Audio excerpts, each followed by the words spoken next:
Aujourd'hui, je présente une astuce, mais d'ailleurs quelques astuces qui aident lors des conversations difficiles, particulièrement lorsque les émotions sont fortes ou lorsque la conversation tourne en rond.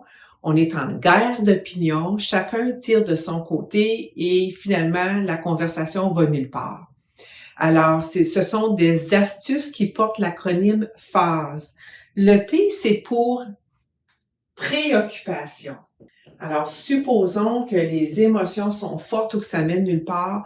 Prendre un temps d'arrêt, puis demander à l'autre personne qu'est-ce qui t'inquiète ou qu'est-ce qui te préoccupe dans la décision qu'on doit prendre ou dans la stratégie dans laquelle je veux t'amener ou dans cette initiative-là.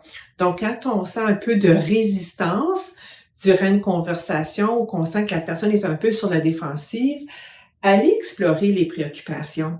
Ça va vraiment aider là, à revenir sur le sujet puis avoir une conversation plus productive. Dans phase, le H, c'est pour hypothèse.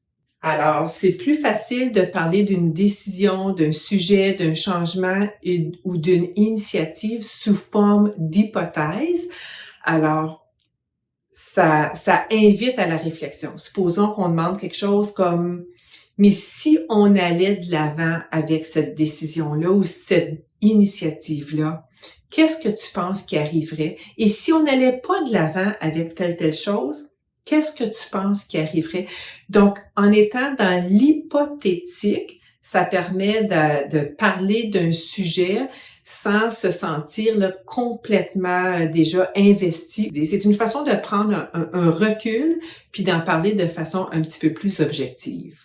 Dans l'acronyme PHASE, le A, c'est pour attente.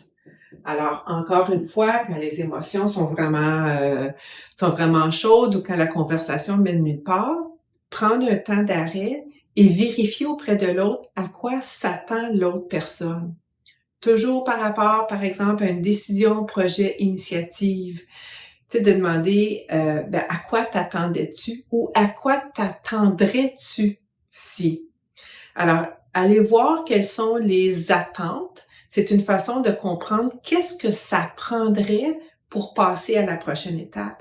Qu'est-ce que ça prendrait pour s'engager? Qu'est-ce que ça prendrait pour comprendre les attentes? Le S, c'est pour souci.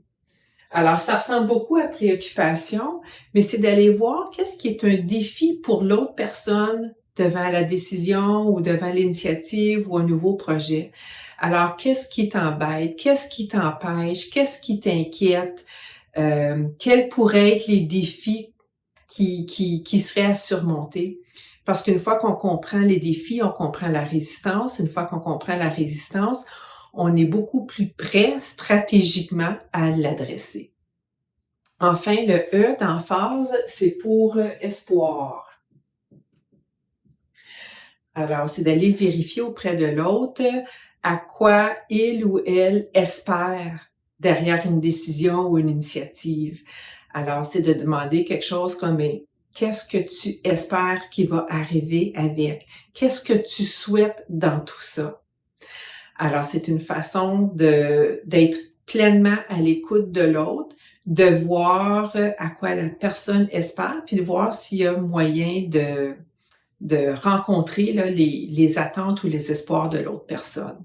Bref, que ce soit d'aller vérifier les préoccupations, les hypothèses, les attentes, les soucis, les espoirs, prendre un temps d'arrêt quand la conversation est pleine d'émotions, quand la conversation tourne en rond. Prendre ce temps d'arrêt-là permet à l'autre personne d'être pleinement écoutée, pleinement considérée, pleinement entendue. C'est un besoin fondamental chez tous les êtres humains et ça, c'est une stratégie qui peut vous permettre de sortir d'un creux, de ne pas rester à la surface d'un sujet, de vraiment creuser et puis d'en arriver à de meilleures solutions.